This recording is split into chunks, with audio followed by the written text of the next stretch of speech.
Oh yeah. You know what it's tuned to here?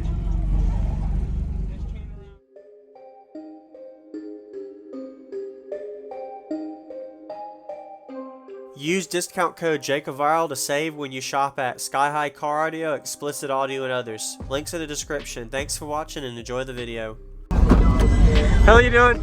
Yeah, sorry, could you tell me your name real quick and what's in here? Turn it down. I got 2 SVR Skar 15s with 10 Smart 3K with 6.5 bananas. Okay. See the back real quick? Curious to see how the box looks.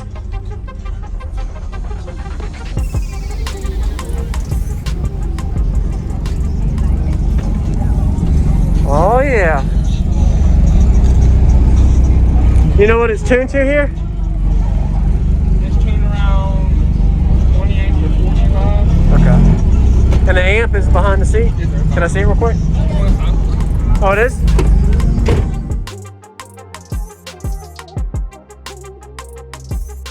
Thank you. Small little amp putting some power. Yeah, it pushed around like 4. What's going on, everyone? This is JacobViral. I hope you enjoyed the quick little walkthrough we got of his system. About to get to the bass demo. So if you haven't already, be sure to give him a like. He did a really good job showcasing it. This was at the Savannah, Georgia show, Savannah Seaport in 2021. Finally getting to upload it. This was back when the masks were still mandated, so you will see me wearing a mask, but I don't wear them today. So if you haven't already, comment. Let him know what you think about his system. Say some positive things. Keep things positive. He definitely has a good job with his system. He is running on a fully stock electrical system. He didn't mention any extra batteries, no upgraded high output alternator. I don't think he even has the big 3 complete. So 3,000 watt amplifier on these SVR Skar 15-inch subwoofers on the 3K. It's a perfect match amplifier to subwoofer ratio, but if he upgraded his battery and a stock alternator to an upgraded, I'm sure he would have a lot more out of it. But you're going to see in the demo his voltage dropped a little bit, as well as he got a really solid flex for a stock electrical system. Looking forward to showing y'all. Buddy, when you have a system like this, do you put the subwoofers up or back or forward? And also, where do you put your port? Front, back, or up? Most of the time whenever I get demos, it seems the most optimal for output and loudness is subwoofers up, port back. He has his subs and box facing back. He used to have them facing upward, I remember from a previous demo I got from him, but it turned out really well. But yeah, let me know in the comments, do you have your subwoofers facing back, forward, or up, and the same with your port placement? Looking forward to seeing what y'all have to say about that. There's so many different variations. Always recommend trying different options to see what works best for your vehicle and your system, because there's so many different alterations of how results can come out of the outcome. So anyway, we're going to get to the bass demo now. Consider subscribing if you haven't already for daily cardio videos, and enjoy.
Thank you. You have a good day, man. Nice to meet you. Thank you for watching, everybody, as well as thank you, channel supporters. If you want to become a channel supporter, check out the links in the description to show support, as well as thank you, everybody, for supporting the channel. Also, if you haven't already, use discount code JacobViral when you shop at SkyHigh Cardio, Explicit Audio, and others. And also, if you haven't already, check me out. I am on social media, Facebook, Instagram, TikTok, and YouTube, as you are seeing here. Go ahead and hit that like button if you haven't already. I really appreciate it. And subscribe. Stay tuned for more daily videos, and I'll see y'all in the next one.